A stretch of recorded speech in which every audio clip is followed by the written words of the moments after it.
So ngayong araw gagawa na naman tayo ng panibagong video at ngayong araw sasagutin natin ang tanong ng karamihan na paano nga ba malalaman kung win or lose ang trade mo. Siyempre bago natin simulan ng lahat, huwag niyo muna kalimutan mag-like para ganahan ako ulit. At siyempre kung hindi ka pa nakasubscribe, mag-subscribe ka naman para madagdagan tayo kahit pa isa-isa. So wag na natin patagalin pa, simulan na natin to and let's go! So bago natin simulan ng lahat, ipapakita ko muna sa inyo yung ilan sa mga trade ko nito lang mga nakaraang araw. At may pagkakataon din kayong husgahan kung win ba or lose yung trade ko. So i-comment mo sa baba. Let's go! Ayan, so ngayon mayroon tayong trade, sobrang lag. Ayan. Accept natin agad. Okay, in-accept niya. Siyempre magtataka kayo bakit dyan ko lang siya tinrade. Mamaya papaliwanag ko. Nice. Kung nakita nyo dun sa tinrade niya sa atin, dun sa binigay natin na elephant, and then sa kanya, ang tinrade niya, lobster, tapos hex. Ako, wala naman akong ano dun sa hex at saka lobster, Ang gusto ko lang dun is yung T-Rex at saka yung Bronto. Bakit? Kasi dito sa Bronto na to, kikita ako dito Kahit maliit to, okay lang, Kahit maliit to, maliit ba to? Yung Bronto na nakuha natin is 1.7, Na hindi na masama. Kasi ang normal lang na Bronto na kailangan mo talaga is 1.3. Pero may gagawin kasi ako dito sa Bronto na to na tingin ko magmamahal to. And ito yung hindi ko nasabi ata dun sa video na nakaraan. Sa tuwing may bagong pet na makukuha kayo, yung mga bagong divine na makukuha nyo, kailangan nyong gawin is kunin nyo yung pinakamalaki. Ako kasi itong mga elephant na nakikita nyo dito sa akin ngayon, ito yung mga bad size, elephant. Yan, mga bad size elephant yan. Nakita nyo na ba? 1.26, 1.25. Meron kasi mga tao na sa unang araw ng pagtitrade, gusto nila kagad makuha yung mga divine pet o yung mga dulo na pet dun sa egg, para masubukan. And hindi sila tumitingin sa sizes, hindi sila tumitingin sa kg, at sa pamamagitan nun, makaka-profit kayo ng malaki. Lalo na kung mabilis kayong mag-hatch. Kaya kung nakita nyo sa trade natin ngayon, para sa akin, win trade yun. Isang T-Rex, isang Bronto. Win trade na yun. Ano lang naman yung binigay ko sa kanya mga 1 point something kg lang yun na nabigay ko sa kanya. So maliit lang yun kasi nagtabi na ako ng 2 kg ko, 2 kg something ko na elephant. So meron na akong naitabi. Ngayon, eto, pinang-titrade ko na lang. At sa mga ganitong bagay, ito yung mga kailangan yung abusuhin, Bakit? Kasi dito, napakabilis kumita o napakabilis mag-profit pag ganito ang gagawin nyo. So maghahanap pa ako, titingnan natin kung mayroon pa ako matitrade. Tsaka kung nagtataka rin kayo, bakit ito yung character? Ito kasi yung character na pang-trade ko. So, ayun, hanap pa tayo ng ibang trade. So, ito yung pangalawang trade natin. Ayan. Ayan natin. Ang sabi niya, ang trade daw niya is butterfly sa elephant. So, yun ko muna, medyo naglalag. Ayun, but senda natin ang trading. In-accept na niya. Tingnan natin kung ilalapag niya. 2.71, elephant. Accept, 20, 2.58. Maliit lang yan, pero okay na rin. Nice. Trade. Ano sasabihin? Thanks. Maliit lang nung binigay niyang butterfly, pero pwede na. Butterfly naman yan.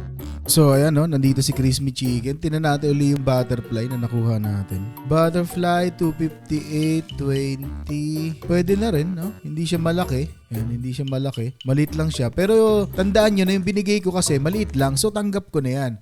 Kahit na maliit lang yung binigay niya sa akin, alam ko na pagka mayroon akong tinradean nito, oo. Kasi butterfly yan So alam ko na panalo ko sa trade na yun. Okay? Kasi yung binigay ko maliit lang din talaga yun na na elephant. So yan.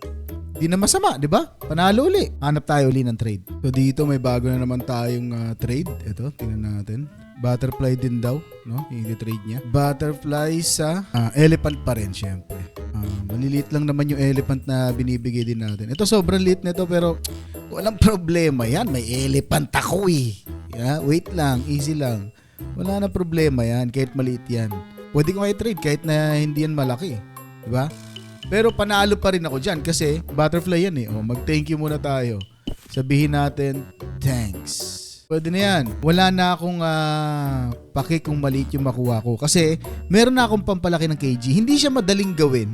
Pero alam ko na magpo-profit ako pagka ginawa ko yon. And sa totoo lang, yung dalawang maliit na yan, pwede na ako makakuha na maganda-ganda dyan. So, maliit man o malaki, okay lang yan. So, may trade tayo uli. So, ayan na. May pag-trade na siya. Tingnan natin kung i-accept. In-accept. Okay. Okay, in-accept. Tingnan natin kung kukonfirm. Okay, kinonfirm. Nice. Medyo panalo na tayo dyan. Nice. Goodbye. So, nakapag-trade tayo, no? Tingin ko win trade yon kasi papalakahin lang natin yon. Ferret. Ayan, meron tayo ditong 100, no? Gold. Pero maliit yan. Ayan, di ba? Maliit yan. Pero papalakihin na lang natin yan. Tapos, spectral. Medyo malaki ata ito ng konti. Sabi ko nga, dun sa video na ginawa ko, no? Pan-T-Rex siya. Pero, butterfly binigay natin, 2 naman nakuha natin. Dapat nga 3, no? Kung ganito kaliit. Pero, okay na yun. Alam ko na maganda mapoprofit ko dyan. Alam ko naman na kaya kong i-flip yan. Yung mga yan, no? Hindi lang ganun kabilis. Matagal pero bawi pag na-flip ko. So, yun. Nakailang trade na tayo, di ba? So, ngayon may trade tayo. Ito, nandito na siya. Bagong trade na naman, no? Ang ipapalit daw niya is Spino sa elephant. Ang gusto niya, 1.5 na elephant. Teka lang. Elephant.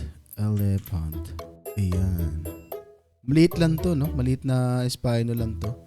Okay lang. Kasi, sabi ko nga, ako hindi na ako nag-aano ngayon sa malaki o maliit. Basta, maganda yung trade. Katulad nito, maganda na to. Panalo na ako dito. Okay, thanks. Ay, medyo malaki pala, no? Hindi pala maliit, medyo malaki pala. Meron naman tayo Spino. Ilan na ba yung Spino ko rito sana? Dami ko ng Spino kasi, alam ko eh. Spino. O, may 2 ako rito. Yan, 1, 2. Medyo maliit pala isa. Itong medyo malaki. Pero okay lang yan. Tapos, T-Rex ko rito yata. Ilan na ba? T-Rex, 2 rin yung T-Rex ko dito. Isang golden. Okay, 2 kg din ata ito eh. Kasi ito, hindi ko alam. Pero papalitan ko tong golden. Mas maganda kasi pag nightmare eh, no? Kita nyo naman, no? Galit na galit.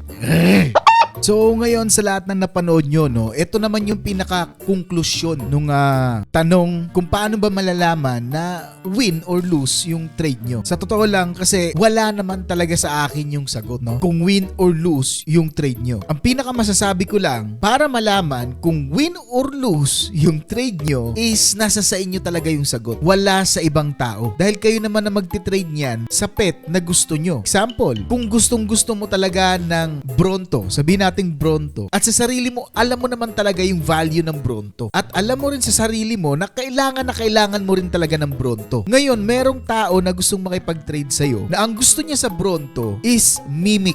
Doon pa lang, alam mo na kagad na, ay, pag tinradean ko to, panalo ko rito. Diba? Kasi napakalit na ng Mimic eh, kesa sa Bronto. So doon, malinaw na panalo ka. Pero kung sa katulad ko naman, na para sa akin, gustong-gusto ko talaga ng Bronto.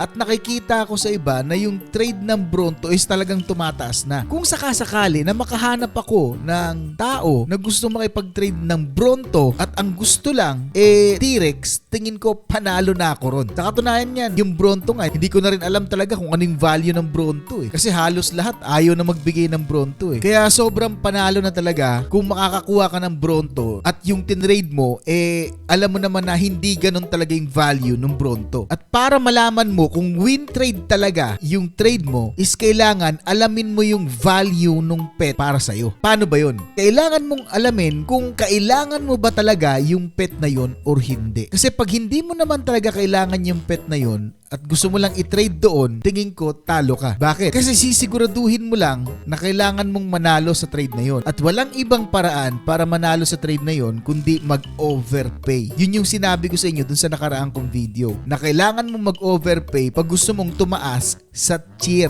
Pero kung gusto mo lang humanap ng value pet para sa'yo, katulad ng mga pampababa ng cooldown, di ba? Mga koi, mga seal, mga bronto, mga bald eagle, kung ano-ano pa na kailangan mo talaga sa larong to, doon mo mas malalaman yung pinaka-value ng pet mo. Kasi kung mahalaga yung pet na yon, malaking value yun para dito sa loob ng Grow a Garden. Dahil magagamit mo yung pet na yon para mas ma-enhance mo pa o mas mapaganda mo pa yung mga bagay na gusto mong gawin dito sa loob ng laro. Kaya tandaan mo, ang tanging sagot lang para malaman ang totoong value ng isang pet ay kung gaano kahalaga yung pet na yon para sa'yo. Huwag na natin pag-usapan yung mga Titanic Peacock kasi yung mga Titanic Peacock na yan, sobrang taas na talaga.